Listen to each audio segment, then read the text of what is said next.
Yes, very very good afternoon. तो आप लोगों ने सीएस ज्वाइन किया है, सीएस करने के बाद या फिर डायरेक्ट ग्रेजुएशन के बाद? ग्रेजुएशन के बाद आप लोगों ने सीएस ज्वाइन किया, आपने पास आउट करने के बाद ज्वाइन किया, मतलब आप इसका एंट्रेंस टेस्ट दे करके आए हो, उसके बाद आपने किया है। और आप लोग आके पेपर देने वाले हैं दिसंबर और जून, जून के अंदर आप अपने पेपर देने वाले हैं। चलिए बच्चों, अब आपको सिंपल सी बात मैं बताने जा रहा हूं, आके मॉड्यूल 2 के पेपर नंबर 5 के बारे में। मॉड्यूल 2 का पेपर नंबर 5, जैसा कि आप लोगों को बताया गया है, अदरवाइज नहीं भी बताया गया है, तो आपका जो ये प्रैक्टिकल पेपर है पूरे के पूरे 100 मार्क्स का है। और पेपर का नाम क्या है? Corporate and management accounting.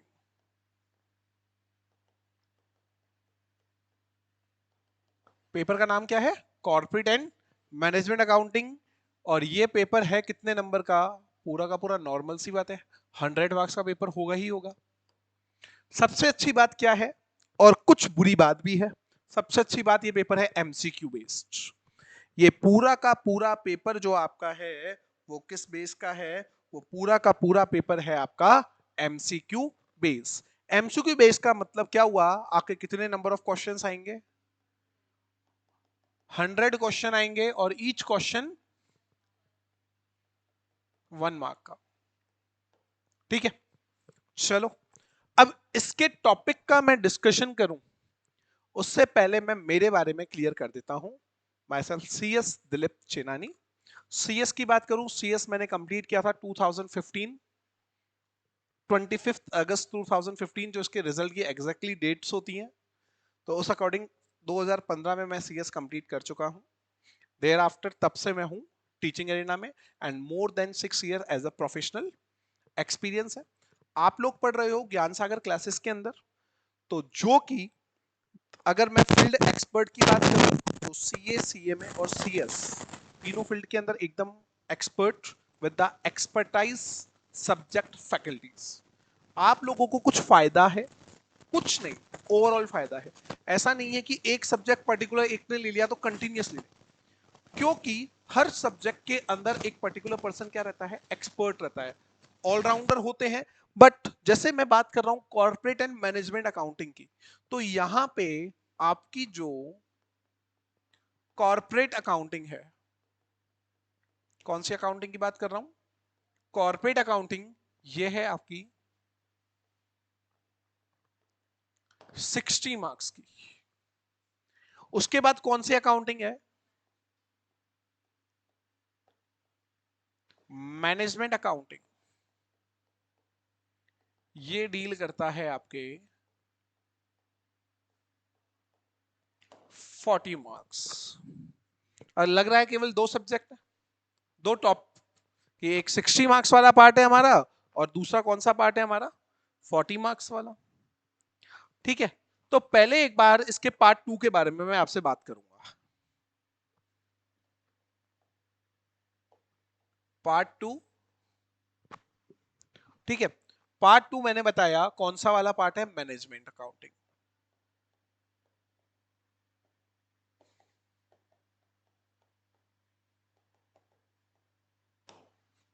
अब जो स्टूडेंट ग्रेजुएशन से आया है उसके लिए कुछ टॉपिक इसके अंदर ऐसे हैं जो आप लोगों ने पढ़े हुए हैं। पता है क्या? इसके अंदर सबसे पहला जो पार्ट आपको देखने को मिलेगा वो मिलेगा इंट्रोडक्शन ऑफ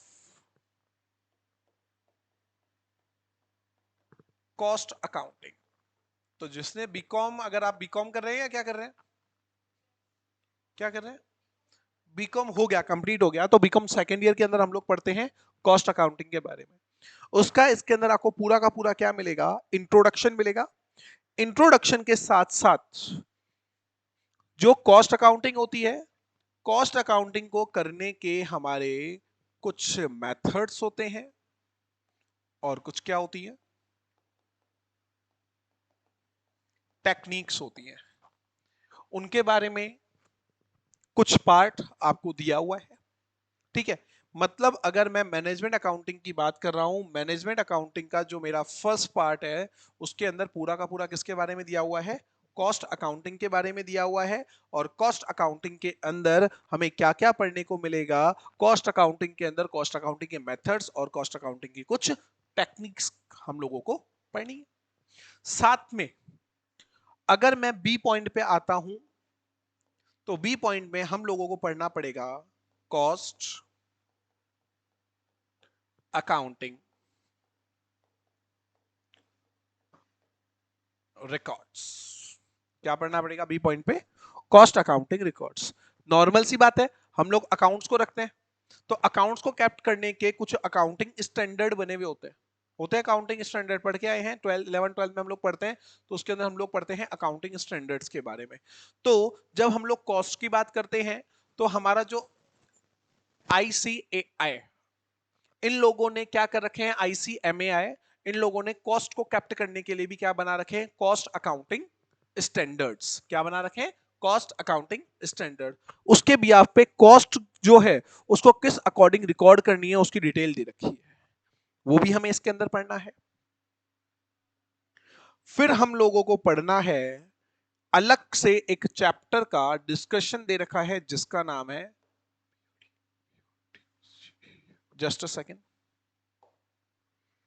सी पे पढ़ना है बजटिंग के बारे में। किसके बारे में पढ़ना है, बजटिंग के बारे में। Thinking in advance about the future, budget बना करके चलना कि इतना हमारा बजट है और उस बजट के अकॉर्डिंग पूरा का पूरा हमें काम करना है। ओके, इसके साथ साथ हम लोगों को पढ़ना है, हम लोगों को पढ़ना पड़ेगा ट्रांसफर प्राइसिंग। एकदम न्यू टॉपिक है जो कि ना तो हमने ग्रेजुएशन में आज तक देखा है ना और कहीं, तो ये हमें पढ़ने को मिलेगा इसके अंदर। तो जो मैं आप लोगों को बात कर रहा हूं कि मैनेजमेंट अकाउंटिंग है, तो मैनेजमेंट अकाउंटिंग के अंदर भी कुछ पार्ट है, 40 मार्क्स का ये पार्ट है। इसके 40 मार्क्स में जो कॉस्ट है ना, कॉस्ट का पार्ट इतना है। इसके बाद अगर मैं टॉपिक्स की बात करूं तो टॉपिक्स आ जाते हैं किसके, फाइनेंशियल मैनेजमेंट के।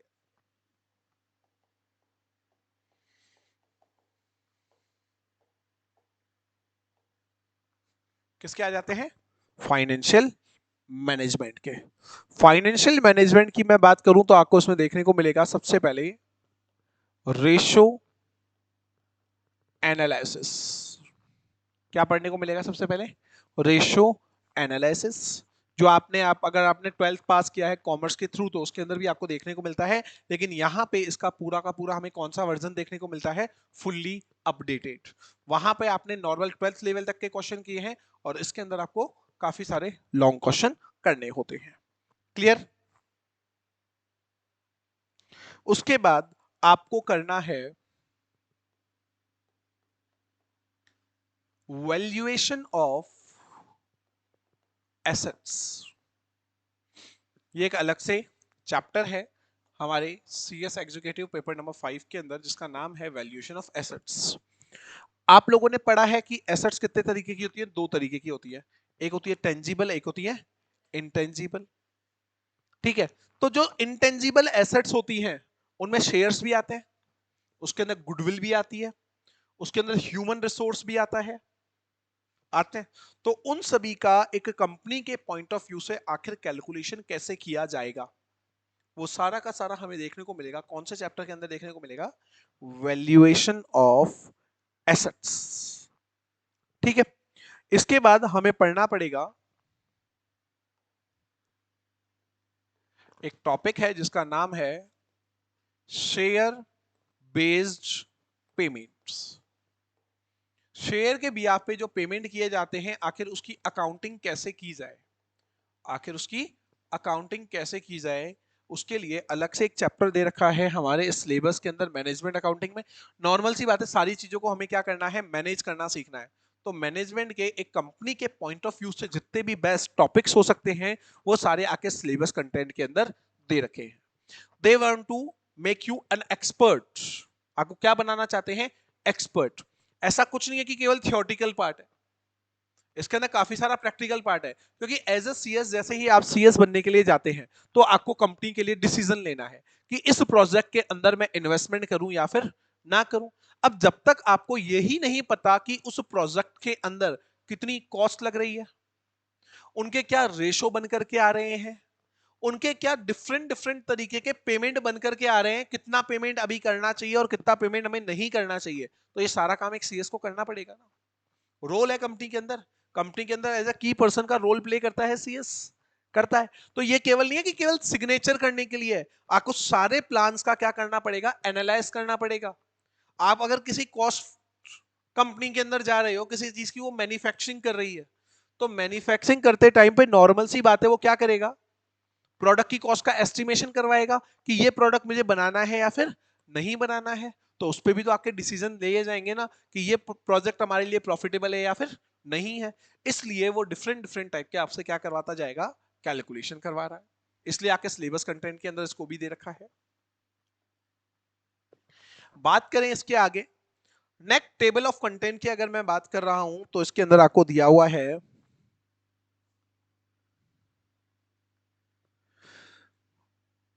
there is a discussion about intangible assets। यहां पे तो वैल्यूएशन करना है और यहां पे इंटेंजिबल एसेट्स एंड बिजनेस का अलग से डिस्कशन करना है। जो हमारे ट्रेडमार्क होते हैं, कॉपीराइट होते हैं, उन सभी के कैलकुलेशन आखिर किस बियाफ पे किया जाएगा, वो सारा का सारा आपको बता रखा है। मतलब इसके अंदर दे दिया इसने बिजनेस एंड इंटेंजिबल एसेट्स के बारे में। इंटेंजिबल एसेट्स कौन कौन सी होती है, गुडविल भी है, ट्रेडमार्क भी है, कॉपीराइट भी है, पेटेंट भी है। आखिर उनकी अकाउंटिंग कैसे की जाए, उनको मैनेज कैसे किया जाए, वो आपको दे रखा है। आप पढ़ेंगे इकोनॉमिक लॉ, इसके अंदर आपका एक सिलेबस के अंदर है इकोनॉमिक लॉ। अगर मैं इकोनॉमिक लॉ के बारे में बात करूं तो उसके अंदर अलग से आपको स्पेसिफाइड टॉपिक दे रखे हैं कि अगर किसी कंपनी को ट्रेडमार्क लेना है तो ट्रेडमार्क लेने के क्या रूल्स एंड रेगुलेशन है, क्या कॉपीराइट को लेने के रूल्स एंड रेगुलेशंस है। तो वो सारा का सारा किसके अंदर दे रखा है, वो सारा का सारा लॉ के अंदर सेपरेट पार्ट है। और उसका प्रैक्टिकल पार्ट हमें कहां पढ़ने को मिलेगा, फाइनेंशियल मैनेजमेंट के बिजनेस वैल्यूएशन वाले टॉपिक के अंदर हमें देखने को मिलेगा। ठीक है। उसके बाद इसके अंदर हमें देखने को मिलेगा some type of capital decisions. जैसे अभी अभी मैंने आपको बताया कि किस प्रोजेक्ट के अंदर मैं इन्वेस्टमेंट करूं और किस प्रोजेक्ट के अंदर मैं इन्वेस्टमेंट ना करूं। ठीक है, कौन सी मेरे को मशीन लेनी चाहिए और कौन सी मेरे को मशीन नहीं लेनी चाहिए, तो वो वाला हमें देखने को मिलता है कैपिटल डिसीजन के अंदर। ठीक है।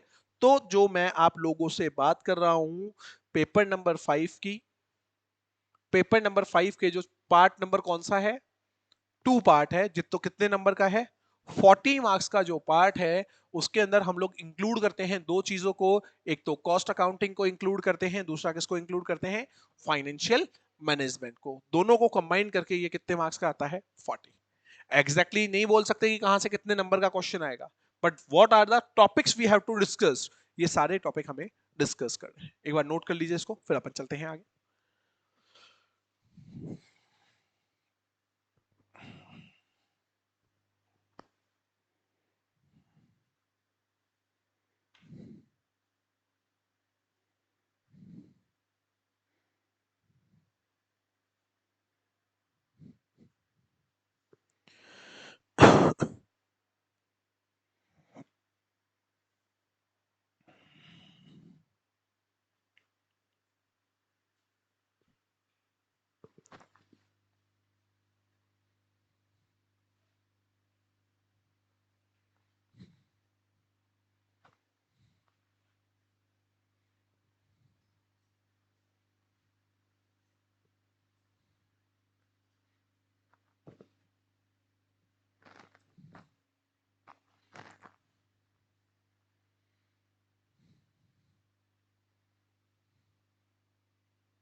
चले आगे, हो गया कॉपी?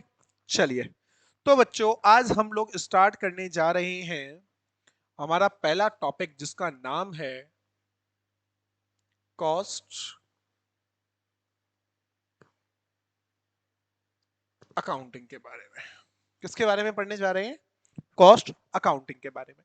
मैं तुमसे जनरली कुछ चीजें पूछना चाहूंगा पहले। सबका बैकग्राउंड कॉमर्स, 11 सबने पास आउट की, 11 सबने एनसीईआरटी बुक्स पढ़ी होंगी अपनी, पढ़ी थी?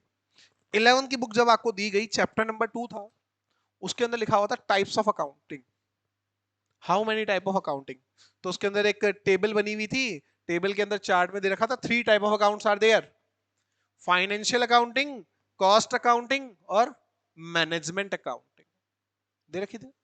ठीक है, 3 branches of accounts, 3 of branches, financial, cost और मैनेजमेंट अकाउंटिंग आपको दे रखी थी।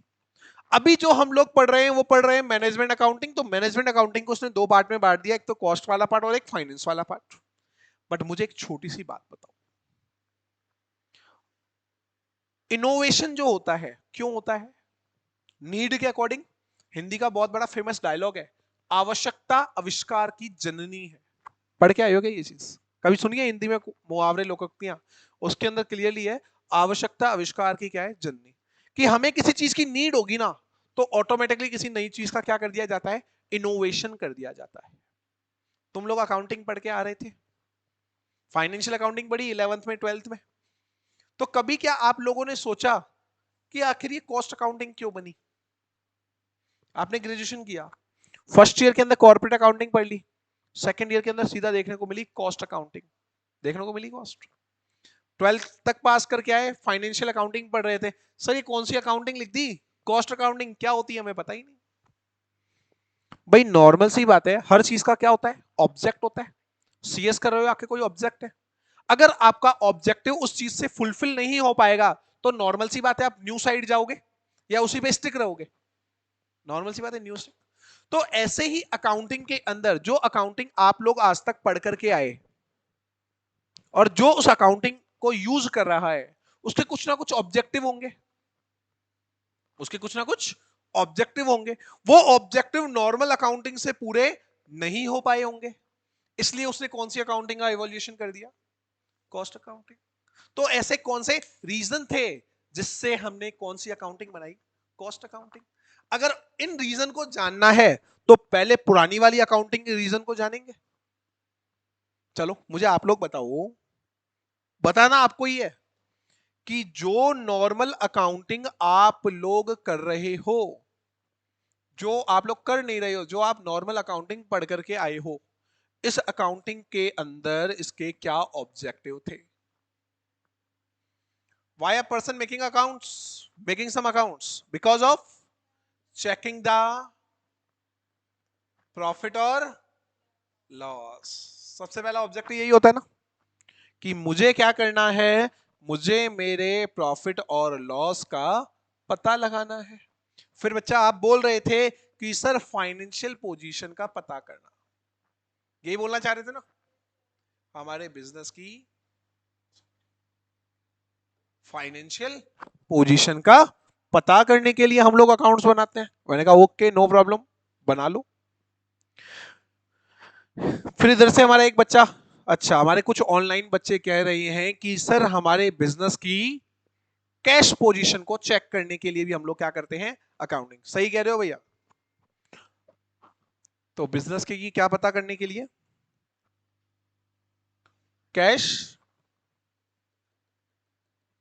पोजीशन को पता करने के लिए भी हम लोग क्या करते हैं, हम लोग करते हैं कॉस्ट अकाउंटिंग को फॉलो। मैंने कहा ओके नो प्रॉब्लम, मान गए तुम्हारी बात।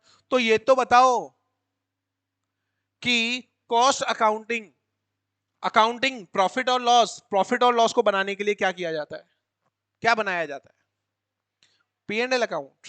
इसको स्टेटमेंट के फॉर्म में क्या बोलते हैं, हाँ बताओ, तुम लोग बताओ जल्दी से।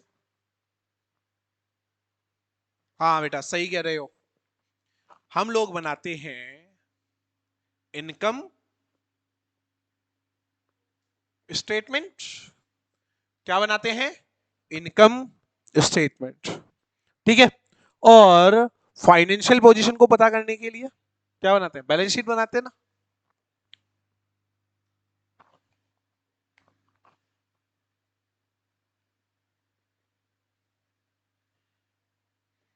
बैलेंस शीट बनाते हैं। और कैश पोजीशन को पता करने के लिए क्या बनाते हैं? हाँ, स्टूडेंट फ्रॉम यूपी बताइए, बताओ क्या बनाते हैं जल्दी से, क्या बनाते हो बोलो। कैश पोजीशन का पता करना है। Are you pass out from 12th और नॉट? चैप्टर पढ़ा है ना एनसीईआरटी बुक के अंदर, कैश फ्लो स्टेटमेंट। आप तो बोल रहे हो, मैं उनसे पूछ रहा हूं बेटा कि पढ़ा है ना कैश फ्लो स्टेटमेंट, या सिलेबस से छोड़ दिया गया था? पढ़ा था ना, आपके टाइम पे कट हो गया था, लेकिन सेकेंड ईयर में तो पढ़ के आए हो ना, एफएम की बुक के अंदर, फाइनल के अंदर, बस्टिंग के अंदर पढ़ के आए हो। कौन सा चैप्टर? कैश फ्लो स्टेटमेंट पढ़े ये सारे। अच्छा, तो पहले मैं डिस्कशन करूंगा इनकम स्टेटमेंट के बारे में। आखिर ये इनकम स्टेटमेंट कैसे बनाया जाता है? इनकम स्टेटमेंट अगर बनाना है ना, तो एक काम करो, जितनी भी इनकम होती है उन इनकम में से आप क्या करो, जितनी भी आपकी इनकम है उस इनकम में से लेस कर दो सारे के सारे एक्सपेंसेस को। तो तुम्हारे पास क्या आ जाएगा? या तो प्रॉफिट हो जाएगा, या फिर क्या हो जाएगा? लॉस हो जाएगा। या प्रॉफिट होगा या फिर क्या होगा? लॉस होगा। यही होता है। अब मुझे ये बताओ, इनकम कौन कौन सी होती है?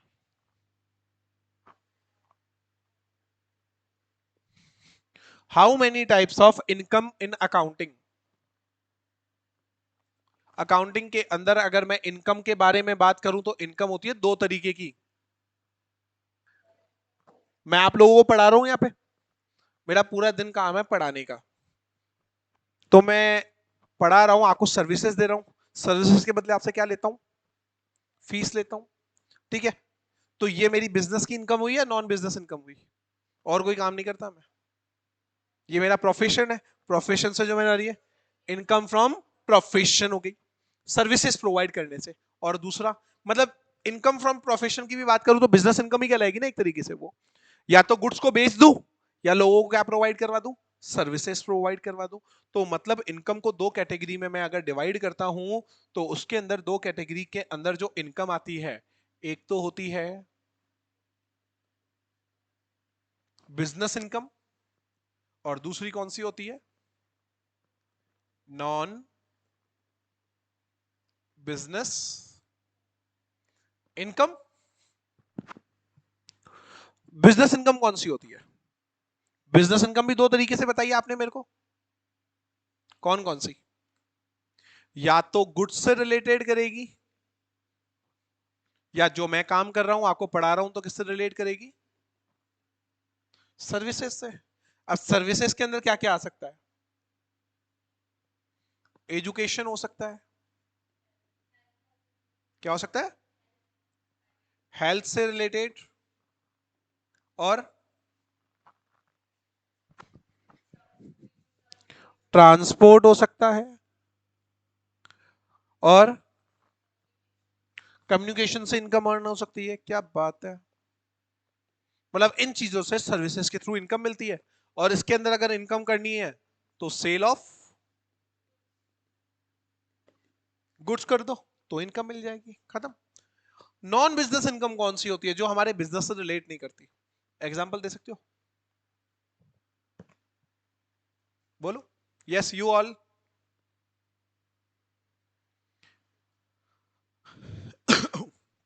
यस स्टूडेंट फ्रॉम प्रे, जल्दी से बताएंगे। जी हाँ, सही कह रहे हैं, इन्होंने तो सही बता दिया, अब आप बताओ। बेटा मेरी जो इनकम होती है ना उसको मैं बैंक में डिपॉजिट करवा देता हूँ, बैंक वाले मुझे क्या पे करते हैं पता है? इंटरेस्ट। क्या वो मेरी बिजनेस की इनकम है? नहीं ना, नॉन बिजनेस इनकम है ना। तो सबसे पहले आपने क्या बताया मुझे? इंटरेस्ट। और मैंने कुछ अमाउंट रिलायंस लिमिटेड के शेयर्स के अंदर इन्वेस्ट कर रखा है, हर ईयर के एंड में मुझे वो क्या देता है, डिविडेंड। क्या देता है? तो ये क्या मेरा बिजनेस था क्या?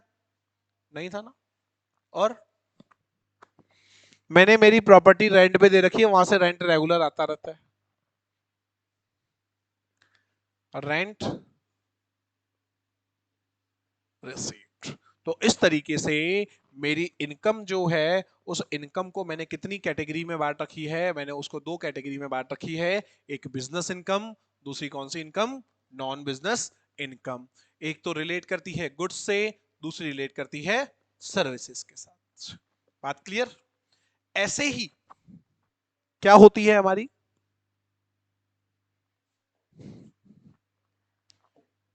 ऐसे ही हमारे होते हैं एक्सपेंसेस। अब एक्सपेंसेस भी कितनी कैटेगरी के होते हैं? नॉर्मल सी बात है सर, बोलोगे दो कैटेगरी के होते हैं। कौन कौन से? एक तो जो कि किससे रिलेट करेंगे, बिजनेस से रिलेट करेंगे, और एक किससे रिलेट करेंगे, नॉन बिजनेस से। बिजनेस से रिलेट करने वाले एक्सपेंसेस, अगर मैं किसी भी तरीके का लोगों को गुड्स प्रोवाइड करवा रहा हूं, तो मेरे बिजनेस से रिलेटेड कौन से एक्सपेंसेस हो जाएंगे? पहले मटेरियल परचेस करके लाऊंगा, तो मटेरियल एक्सपेंस है। उस मटेरियल को कन्वर्ट करवाऊंगा तो लेबर का कॉस्ट लगेगी नहीं लगेगी? वो मेरे लिए क्या है? एक्सपेंस है। अब ये सारा का सारा काम फैक्ट्री में बैठ करके किया जाएगा, तो फैक्ट्री के अंदर लगने वाले एक्सपेंसेस मेरे बिजनेस से रिलेटेड है या नहीं? प्रोडक्ट को केवल बनाओगे या मार्केट में सेल करने के लिए भी जाओगे? सेल करने के लिए जाओगे, तो सेल करने के लिए सेल के ऊपर एडवर्टीजमेंट करना पड़ेगा, वो भी मेरा क्या है? बिजनेस का एक्सपेंस है। तो जो बिजनेस के एक्सपेंसेस हैं उसको मैंने कुछ कैटेगरी के अकॉर्डिंग डिवाइड कर रखा है। सबसे पहली कैटेगरी में मैंने ले लिया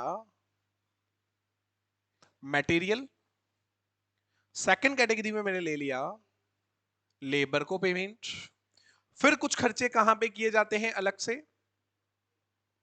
फैक्ट्री के अंदर। कुछ खर्चे कहां पे किए जाएंगे? ऑफिस में। और लास्ट में कुछ खर्चे कहां पे किए जाएंगे? सेल करने के टाइम पे, प्रोडक्ट को सेल करने के टाइम पे। तो selling expenses, office expenses, factory expenses, labour के अलग से खर्चे, और मटेरियल के अलग से खर्चे। बात ओके? अब प्रोडक्ट को बनाऊंगा तो इन सबका यूज होगा, लेकिन कुछ खर्चे ऐसे होते हैं जो प्रोडक्ट से रिलेट ही नहीं करते। कौन से खर्चे? बताओ बेटा। तुम लोगों को यहाँ पे एजुकेशन प्रोवाइड करवाई जा रही है ना? इतनी सारी एसेट्स ले रखी है, क्या इतना पैसा मेरे पास था? बिल्कुल नहीं था। मैंने बैंक से लोन लिया। मैंने कहां से लोन दिया? बैंक से लोन। तो बैंक को जो मैं इंटरेस्ट पे कर रहा हूं, क्या वो मेरे बिजनेस के रिगार्डिंग पे कर रहा हूं, या फिर वो अलग पर्पज से जा रहा है? अलग पर्पज से जा रहा है ना एक तरीके से। तो एक तरीके से देखा जाए,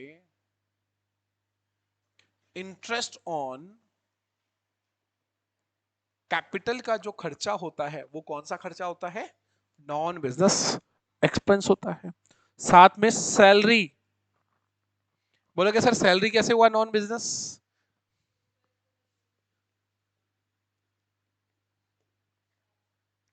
खुद को सैलरी पे करता हूं, तो ये मेरे बिजनेस की हुई क्या? खुद को तो काम करना ही पड़ेगा चाहे कुछ भी करो। It is not your non business expense. तो कुछ एक्सपेंसेस होते हैं बिजनेस के रिगार्डिंग, कुछ होते हैं नॉन बिजनेस के रिगार्डिंग। जैसे इनकम होती है वैसे ही क्या होते हैं? एक्सपेंस होते हैं। ठीक है। अब हम लोग क्या बनाते हैं? आपने बोला कि सर इनकम स्टेटमेंट अगर बनाना है तो आप इनकम में से क्या माइनस कर दो? एक्सपेंसेस को माइनस कर दो, है ना? ठीक है।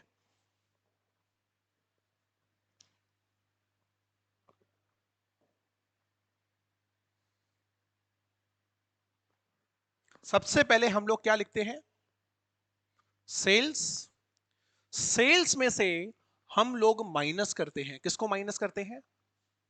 कॉस्ट ऑफ गुड्स सोल्ड को। तो हमारे पास क्या आ जाता है? यूं निकलता है क्या? Gross profit. सेल्स में से कॉस्ट ऑफ गुड्स सोल्ड को माइनस कर दो, क्या आता है? Gross profit. फिर इसमें से माइनस कर दो ऑपरेटिंग एक्सपेंसेस। ऑपरेटिंग एक्सपेंसेस का मतलब क्या है? जो कि बिजनेस से रिलेट करते हैं, मतलब बिजनेस की इनकम जो होती है अलग से, और जो बिजनेस के अलग से क्या होते हैं? एक्सपेंसेस होते हैं, उनका दूसरा नाम क्या होता है? Operating income and operating expenses. तो यहां पे जैसे ही हम लोग ऑपरेटिंग एक्सपेंसेस को माइनस करेंगे और बिजनेस की अलग से कभी कभार ऑपरेटिंग इनकम हो जाती है। For example discount received. Discount क्यों मिलेगा? बिजनेस के ब्याज पे ही मिलेगा। मटेरियल परचेस करने गया, मटेरियल परचेस करने गया तो उन्होंने डिस्काउंट क्या कर दिया? अलाउ कर दिया। डिस्काउंट हमें क्या हो गया? उन्होंने तो अलाउ किया, हमें क्या हो गया? रिसीव। तो वो मेरी कौन सी इनकम कहलाएगी? Operating income. सेल्स तो ऑपरेटिंग इनकम है ही है, और साथ में अगर कोई डिस्काउंट रिसीव होता है तो वो हमारी कौन सी इनकम कहलाती है? Operating income. जब मैं ग्रॉस प्रॉफिट के अंदर ऑपरेटिंग एक्सपेंसेस को माइनस करता हूं, ऑपरेटिंग इनकम को ऐड करता हूं, तो मेरे पास आता है ऑपरेटिंग प्रॉफिट आता है। इसके अंदर से माइनस कर दो नॉन ऑपरेटिंग एक्सपेंसेस, ऐड कर दो नॉन ऑपरेटिंग इनकम, तो अल्टीमेट मेरे पास क्या आता है? नेट। क्या इनकम स्टेटमेंट ऐसे ही बनाया जाता है? यूं ही बनता है क्या इनकम स्टेटमेंट? बताओ। यूं ही बनाते हुए आए हो ना? आपने ट्वेल्थ पढ़ी, आपने फर्स्ट ईयर पढ़ा, सेकंड ईयर पढ़ा, फाइनल ईयर पढ़ा। इनकम स्टेटमेंट हमेशा इस तरीके से। बोलोगे सर हमने तो P&L अकाउंट बनाया था, लेकिन वो अकाउंट के फॉर्म में था और ये किसके फॉर्म में है? स्टेटमेंट के फॉर्म में। अल्टीमेट हम लोग क्या सोचते थे? हमारा नेट प्रॉफिट आ रहा है या नहीं आ रहा है? फ्रेंड से मिलकर के क्या टैली करते थे तुम लोग? Net profit. कभी किसी ने ऑपरेटिंग प्रॉफिट के बारे में सोचा? आपके टीचर्स आपको जब भी अकाउंटिंग पढ़ाते थे क्या बोल रहे थे? नेट प्रॉफिट कैलकुलेट करके बताओ कितना आएगा। कभी ऑपरेटिंग प्रॉफिट के बारे में सोचा? नहीं सोचा ना। नेट प्रॉफिट के अंदर बिजनेस का आता है या नॉन बिजनेस का आता है? दोनों का आता है, दोनों का प्रॉफिट। क्योंकि इसके अंदर से हम लोग नॉन ऑपरेटिंग एक्सपेंसेस को भी माइनस कर रहे हैं और नॉन ऑपरेटिंग इनकम को ऐड कर रहे हैं। तो कॉस्ट अकाउंटिंग क्यों बनाई गई, उसका आंसर इसी के अंदर है। फाइनेंशियल अकाउंटिंग के अंदर सबसे ज्यादा फोकस किसके ऊपर किया जाता है? नेट प्रॉफिट के ऊपर। आपने मार्केट में जो प्रोडक्ट बेचा उससे आपको कितना प्रॉफिट हुआ उसके बारे में कभी डिस्कशन ही नहीं किया जाता। कभी किया? आप तो ओवरऑल नेट प्रॉफिट के बारे में सोचते हो ना। मैंने क्या किया, मैं करना चाहता हूं एक गुड्स की मैन्युफैक्चरिंग। मैं क्या करना चाहता हूं? एक लैपटॉप बनाना चाहता हूं। लैपटॉप के अंदर मटेरियल लगेगा 10,000 रुपए का, लेबर को देने पड़ेंगे 5,000 एक लैपटॉप को बनाने के लिए। उसके अलावा मेरे फैक्ट्री के अंदर कुछ खर्चे होंगे 2-3 हजार रुपए के, 3,000 रुपए के। और इस प्रोडक्ट को सेल करने के लिए जाऊंगा तो मुझे सेलर को कितना रुपए देना पड़ेगा? 2,000 रुपए देने पड़ेंगे। और मैं चाहता हूं कि मुझे कम से कम कितने का प्रॉफिट होना चाहिए? 15,000 का। तो मुझे बताओ इस प्रोडक्ट को सेल कितने में करूंगा? कॉस्ट कितनी लग रही है? 10 और 5 15 और 3 18 और 2 20। प्रॉफिट कितने का अर्न करना है? 15 का। तो ये लैपटॉप कितने में सेल करूं मार्केट में? 35,000 में सेल कर दे। सही है ये चीज? भाई कॉस्ट के अंदर प्रॉफिट ऐड करूंगा तभी तो सेल प्राइस निकल करके आएगा ना। तो इसको कितने में सेल कर दूं? 35,000 रुपए में। कर तो दिया, बाद में पता लगा मटेरियल के लिए मेरे पास पैसा नहीं था, मैंने बाहर से लोन ले रखा था। लेबर को 5,000 दिए, प्रोडक्ट बिकेगा उसके पहले दोगे उसके बाद दोगे? पहले ही देना पड़ेगा। फैक्ट्री के खर्चे पहले लगेंगे बाद में लगेंगे? पहले ही लग जाएंगे। तो उसके लिए मैंने मार्केट से लोन ले रखा था। क्या ले रखा था? मार्केट से लोन ले रखा था। तो लोन वालों ने मेरे से इंटरेस्ट चार्ज किया। कितने रुपए का? 2,000 रुपए का। कितने का इंटरेस्ट चार्ज किया? 2,000 रुपए का। अब मुझे बताओ एग्जैक्टली प्रॉफिट कितने का हो जाएगा? और यही मेरा कौन सा प्रॉफिट कहलाता है? नेट प्रॉफिट कहलाता है। ये 2,000 तो लगने ही लगने हैं। अब अल्टीमेट मुझे प्रॉफिट कितने का अर्न करना है? 15,000 का तो मुझे अर्न करना है। तो इस प्रोडक्ट को कितने में बेचना पड़ेगा? दूसरी company same to same laptop 35,000 रुपए में बेच रही है, कोई तुमसे खरीदने के लिए आएगा? नहीं आएगा। नहीं आएगा ना। तो तुम्हें क्या करनी पड़ेगी? इसकी सेल प्राइस कितनी करनी पड़ेगी? 35,000 करनी पड़ेगी। करोगे तो प्रॉफिट क्या हो जाएगा? कम हो जाएगा। ऐसा तुम करना चाहोगे? अब मुझे प्रॉफिट 15 का 15,000 अर्न करना है, तो मैं क्या करूं? अपनी कॉस्ट को कम करूं। क्या मैं इस इंटरेस्ट को कम कर सकता हूं? नहीं कर सकता। क्या मैं मटेरियल की कॉस्ट, लेबर, फैक्ट्री और सेलिंग के एक्सपेंसेस को कम कर सकता हूं क्या? हाँ, इनके अंदर मैं कमी ला सकता हूं। लेबर को बोलूंगा काम जल्दी करके दे देना, जितना जल्दी काम करके देंगे उतना उनको पेमेंट का करना पड़ेगा, कम करना पड़ेगा। मटेरियल की ज्यादा वेस्टेज मत करना, मटेरियल की ज्यादा वेस्टेज मत करना। उनको इंट्रोडक्शन, उनको क्या दूंगा? इंस्ट्रक्शन दूंगा। तो उससे प्रोडक्ट की कॉस्ट क्या हो जाएगी? कम हो जाएगी। तो मेरा ऑटोमेटिकली प्रॉफिट क्या हो जाएगा? बढ़ जाएगा। प्रॉफिट बढ़ जाएगा तो नॉर्मल सी बात है, मेरा सेल प्राइस भी डिसाइड हो जाएगा। अगर मेरी कॉस्ट कम लगेगी, हो सकता है सपोज करो मेरी कॉस्ट 6,000 से कम हो गई, तो मैं प्रोडक्ट कितने में सेल कर सकता हूं? 31,000 में सेल कर सकता हूं। लोग आएंगे मेरे से ज्यादा प्रोडक्ट खरीदने के लिए। तो क्या ये काम फाइनेंशियल अकाउंटिंग में आज तक तुम लोगों ने पढ़े थे कि प्रोडक्ट की कॉस्ट को कम कैसे करना है, प्रॉफिट को कैसे इंक्रीज किया जा सकता है, कैसे टोटल कॉस्ट का कैलकुलेशन किया जा सकता है? नहीं पढ़ा था ना। मैंने क्या बोला? इनोवेशन क्यों होते हैं? नीड के लिए। तो हर बिजनेसमैन को नीड है अपनी कॉस्ट को क्या करने की? कैलकुलेट करने की, कॉस्ट को डिक्रीज करने की, उस कॉस्ट को कंट्रोल करने की, सेल प्राइस को डिसाइड करने की। ये सारे काम फाइनेंशियल अकाउंटिंग नहीं कर सकती। ये सारे काम केवल कौन सी अकाउंटिंग कर सकती है? कॉस्ट अकाउंटिंग कर सकती है। मतलब अभी तक जो तुम लोगों ने पढ़ा उसका समअप मैं यूं लिख सकता हूं, objectives of cost accounting. Objectives of cost accounting के अंदर सबसे पहला पॉइंट क्या बोला कि अगर आपको कैलकुलेट करनी है, कैलकुलेट ऑफ कॉस्ट, किसी भी प्रोडक्ट की कॉस्ट निकालनी है तो क्या करनी पड़ेगी? कॉस्ट अकाउंटिंग पढ़नी पड़ेगी। दूसरा, उस कॉस्ट को क्या करना है? कंट्रोल करना है। आपके पास 10,000 रुपए हैं, पूरा का पूरा काम किसने में हो जाना चाहिए? 10,000 में। अगर वो काम 10,000 में हो गया तो आपने कॉस्ट को क्या कर लिया है? कंट्रोल कर लिया है। ठीक है। तीसरा, किसी भी प्रोडक्ट का क्या डिसाइड करने के लिए? सेल प्राइस डिसाइड कर सकते हो। कॉस्ट तुम्हें पता है, और अगर तुम्हें प्रॉफिट कितना अर्न करना है पता है, तो ऑटोमेटिकली आप क्या निकाल सकते हो?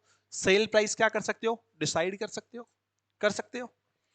अच्छा, आप 2 या 3 प्रोडक्ट बना रहे हो, उसके लिए पहले एस्टिमेशन करना पड़ेगा। एस्टिमेशन, जिसमें प्रॉफिट ज्यादा होगा वो लोगे या जिसमें प्रॉफिट कम होगा वो लोगे? जिसमें प्रॉफिट ज्यादा होगा। मतलब ये तुम्हारे किस काम में आती है? डिसीजन मेकिंग में भी काम में आती है। और लास्ट और मोस्ट इंपॉर्टेंट,